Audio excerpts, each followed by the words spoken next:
Hi guys! So today I am making brown butter banana bread with walnuts and I wanted to share that with you. So here we are. I'm really excited that you're here. My name's Madison. If you've never been to my channel, I do mukbang videos and sometimes cooking videos depending on how I'm feeling. So if that interests you, please subscribe and like the video because that would be really nice. Anyways, let's go ahead and get into it. Okay guys, so the first thing that we're going to do is brown some butter. This isn't actually how her recipe is, but anything that I can add brown butter to, I'm going to do it. And this recipe starts off with melted butter, so it's perfect. So I just have 1 stick of unsalted butter here. This one is from Walmart. You can use Kerrygold if you want to. And I've made brown butter on my channel before.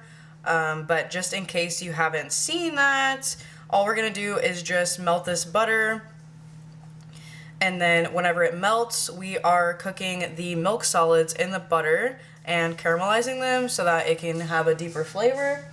If you guys hear my dog in the background, it is because Brandon is walking around and she's very excited. So this process usually takes about 5 to 10 minutes depending on how much butter you have and what kind of pan you're using. This is my favorite pan to use for this because it is, I'm able to see the butter color through it. You don't want to use like a dark pan because you won't be able to see. You can, you just don't want to.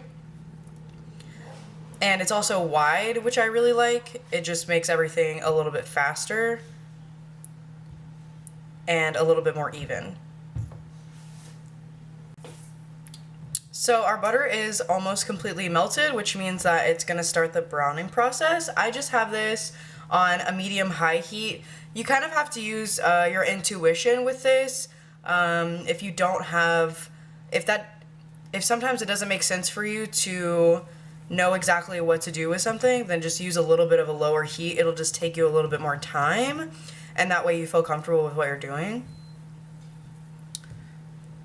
And you actually don't have to agitate it that much in the beginning because nothing too crazy is happening here. It's really toward the middle and the end that we have to make sure that we're moving it around so that it doesn't burn.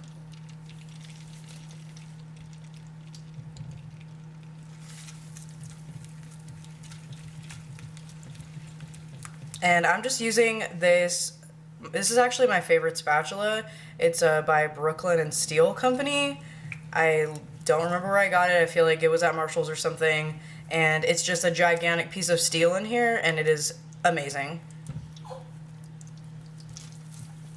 And you do want to use something that you can feel the bottom of the pan with.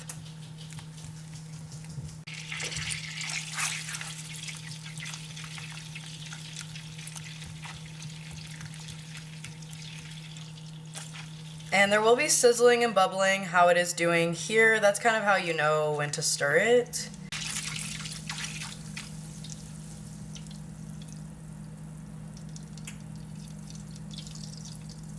And as you can see, we reached a different stage here where you can really see through it, which this would be pretty much clarified butter. We just got all these solids out of here. And then we're just taking it further by browning it. And it's going to start bubbling a lot, and you're not going to be able to see through it very well. So you kind of have to move it around so you can see what color it is.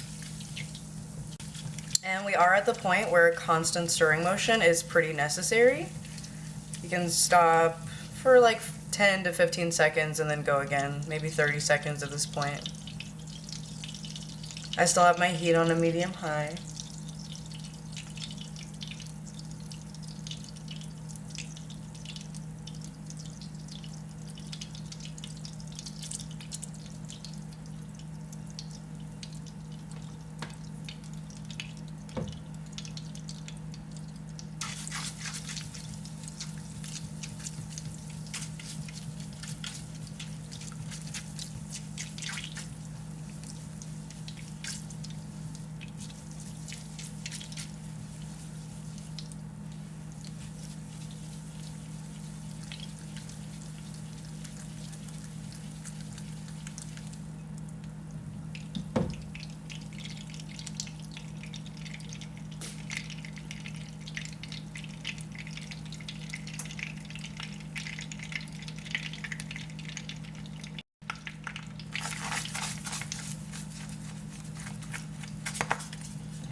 So here's the moment where there's a lot of foam. I have some extra brown bits at the bottom because my camera turned off on me, and I stopped stirring for a minute, but that's okay. I can smell it and it's not burned, so we're good. We are getting brown parts here, which is nice, and we're almost to the point where I can remove this.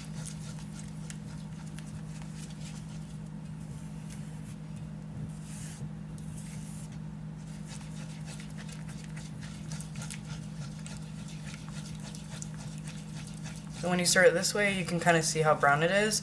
It is showing up more dark on the camera than it actually is. And once you get to about there, I'm going to go ahead and pull it. I can still see a little bit of a yellow hint, but it is brown. So I'm going to turn the heat off. And then this is just going to be dumped into a big glass bowl because we're going to add everything to this. So I just have a big glass bowl here with the browned butter, and as you can see there's still a little bit of foam here, so it's kind of hard to tell, but it is nice and browned here. So I have 2 tablespoons of butter. It actually might be like 2.5 or 3. I'm going to go ahead and add 1 here while it's still pretty hot. And this is mostly because you lose volume when you're making the brown butter. So I usually just add 1 or 2 tablespoons, and that seems to do the trick. And then this can just hang out while you get the other stuff ready. I happen to already have everything ready because I'm filming. I have to be ready for you guys.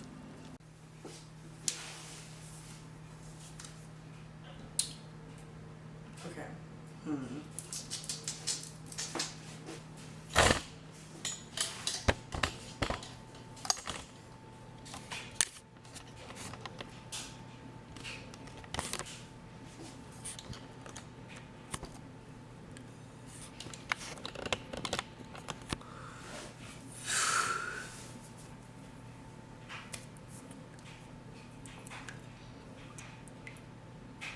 Okay, so here I have the 1 stick of melted and browned butter. You could just use regular if you do not want to brown your butter, but I definitely suggest doing it because it's amazing.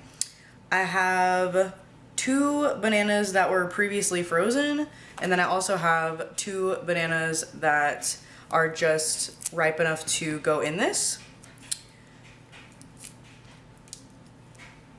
And the butter isn't like super hot. I would say it's more like room temperature right now. So I'm just going to squeeze these bananas in here. It kind of looks gross, but it's the nicest way to keep your bananas after they have decided to super ripen. And that way you can just make banana bread whenever.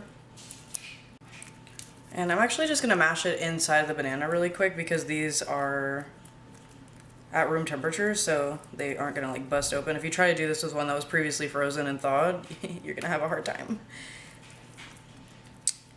And her recipe actually calls for 3, but I made this last time and it can definitely, it's okay with another banana in it, I can tell. And they're small anyways, so it's okay. And then I just have a fork here, so I'm just going to mash these into the butter.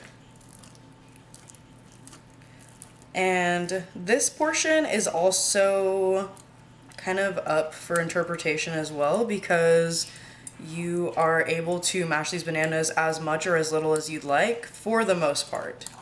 So the ones that have been frozen are gonna mash super easily, and then the other ones usually have a bit more of a texture to them. So if you like pieces of banana in there, then you could just leave it, I would say, in this state. But I don't really like the pieces of banana. If I'm making like a banana pancake, I actually really do like the pieces in there because it's nice. But for something like this, whenever, for some reason, it kind of feels like it's not cooked if you don't like super mash it. Just my opinion, so. Great, so I'm just just incorporating these together. My arms are super sore from work yesterday, so even this little bit is just really doing stuff. Or not yesterday, but the day before. It's just really doing something to me. Great. So this is what you should have so far. So this is the bananas and the butter. I am adding 1/4 of a cup of applesauce, which I'm substituting for one of the eggs because I want the applesauce in there instead of an egg. You are more than welcome to just use 2 eggs, and these are room temperature.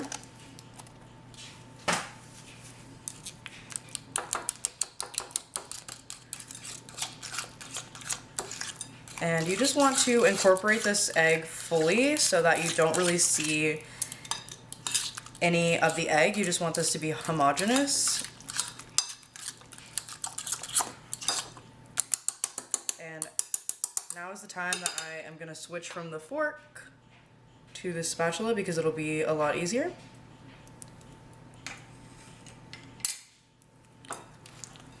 So I'm just using the spatula now to incorporate this fully. Great.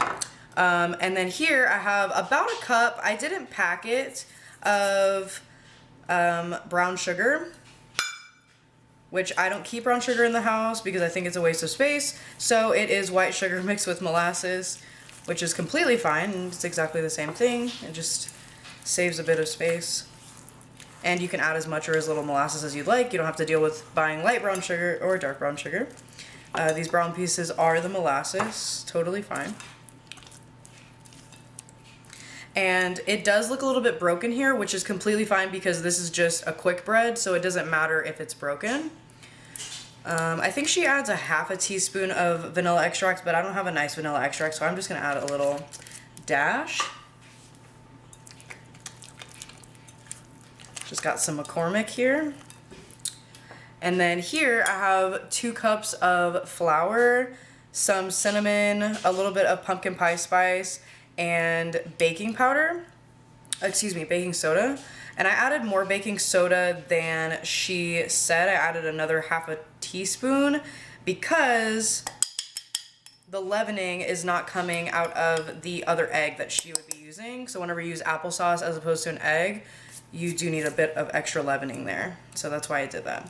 If you are using 2 eggs, then you would just use the amount that she says in her recipe, which is 1 teaspoon of baking soda.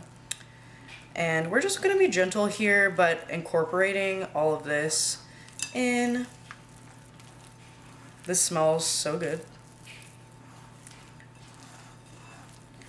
And then before the flour is completely incorporated, I am going to add some walnuts because I really prefer walnuts in banana bread. I would say maybe 1/4 of a cup or so. It doesn't really matter. You just don't want it to be like a crazy amount. I would say 1/4, anything under 1/4 to 1/4 is fine.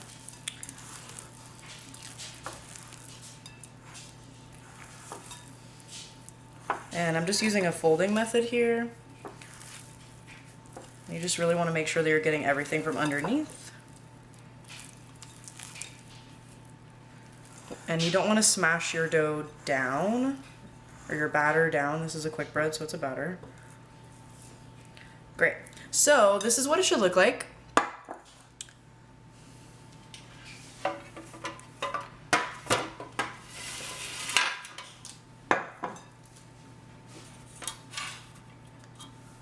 So I just have 2 small loaf pans here on a 1/4 baking sheet. These loaf pans are, I'm not sure what size they are. Whenever I figured out, I think it's like an 8x4 or something, or a 7x4.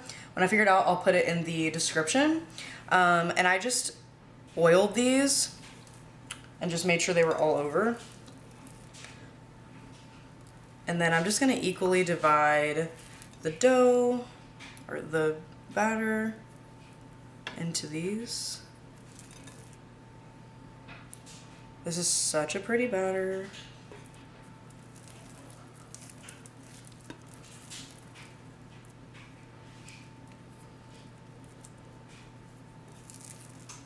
And I'm attempting to not get it on the sides of the pans, but no avail.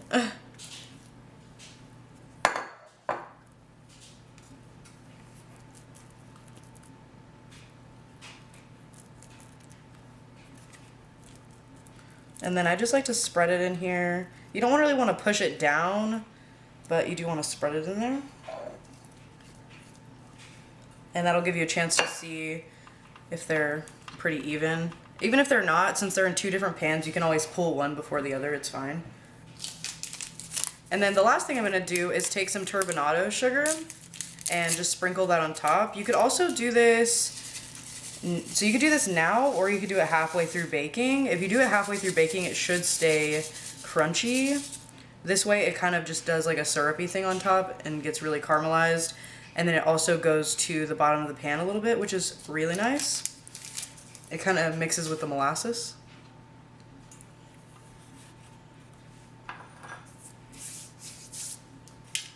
So these are ready to go in a preheated 350-degree oven for about 25 to 35 minutes, depending. It really, you just have to keep an eye on them. Okay guys, so my timer just went off. These cooked for about 27 minutes, and they do look done to me. I am gonna stick a toothpick just to see, but especially with this one, I know you can't really see it very well because it's kind of hard for me to hold it properly, but it's matte on the top, which is a pretty good indication that the inside is done. But just to make sure, I'm just going to use a toothpick and place it toward the center, and it should come out pretty clean.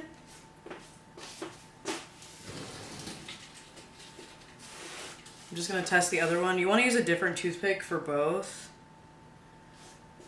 They actually might need a little bit longer. Merp. Okay, so they look down on the top, but they're not completely done yet, so I'm just going to stick them back in here for like 4 more minutes. Okay guys, we're going to try this again. I'm pretty sure that they're done now. So since I already just tested them with a toothpick, I'm not going to do it again because I find it to be unnecessary. They're a little bit more brown on the top, which is really nice. Let me get another oven mitt so that I can show you guys what this looks like. Okay, so this is what we have. So it's nice and shiny, but also matte. It's just shiny because of the turbinado sugar. And I love these pans. I got them at Marshall's. If you ever see them there, buy them. They are absolutely amazing. All you have to do is just take some kind of plastic utensil and go around the edge. You could use something besides plastic with these because it actually doesn't do anything bad to them, but I don't want to scratch them. Anyways, so now they just need to cool off. If you're using the toothpick method, I actually like to pull them when the toothpick comes out almost clean, but still like barely gooey, because I like them to be moist, and it's fine with me if they're a little bit like underbaked in the very center because it doesn't really, it's nice to me. But yeah, just cook them for as long as you'd like to. This happened to be about 31 minutes at 350, and yeah, whenever they cool off, I'll come back and taste it for you guys, and I'll bring Brandon with me so that you guys can see him and meet him. All right, my friends, so here are both of them. You can see them. See, this one sank just a little bit more than this one. And then this was actually what I was talking about with the turbinado sugar and the molasses. It creates like a nice little like kind of caramel over here. It is so nice. So thankfully I do have a plastic knife here. These pans are really nice, so it just comes out easy anyways. And my counter is clean.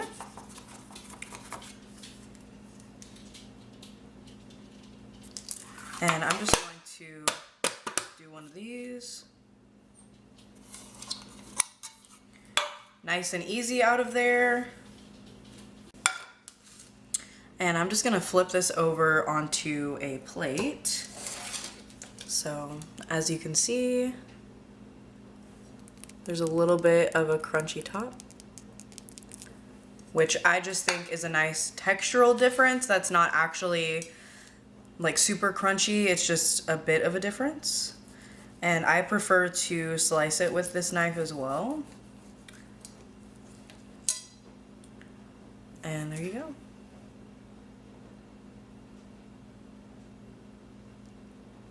And as you can see here, there is a little bit of banana right there. And then this part is completely done and moist. We have the walnuts.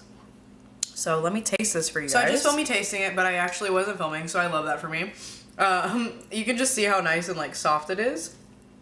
Crumb is super tight. It's delicious. And the turbinado sugar added a nice crusty, like a little crust on top. So good.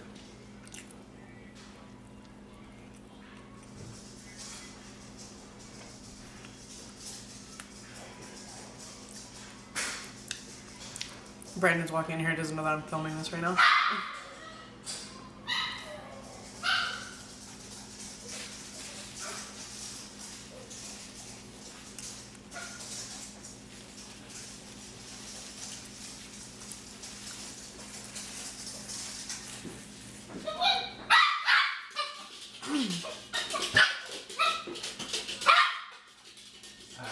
Hi.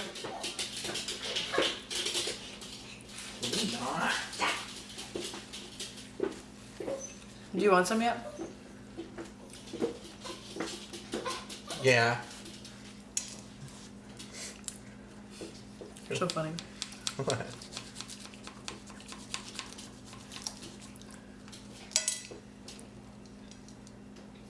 Oh my god. Look at that fucking walnut.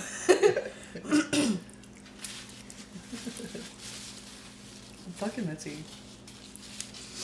Anyways, so thanks for watching, and I'll see you guys in the next one. I hope you have a great day or night wherever you are, and don't forget to like the video and subscribe to my channel. Come here. I'm tall, so... I know, come down here. This is Brandon. Welcome him. I'm gonna be seeing him a lot more lately. Anyways, bye guys! I can believe it myself.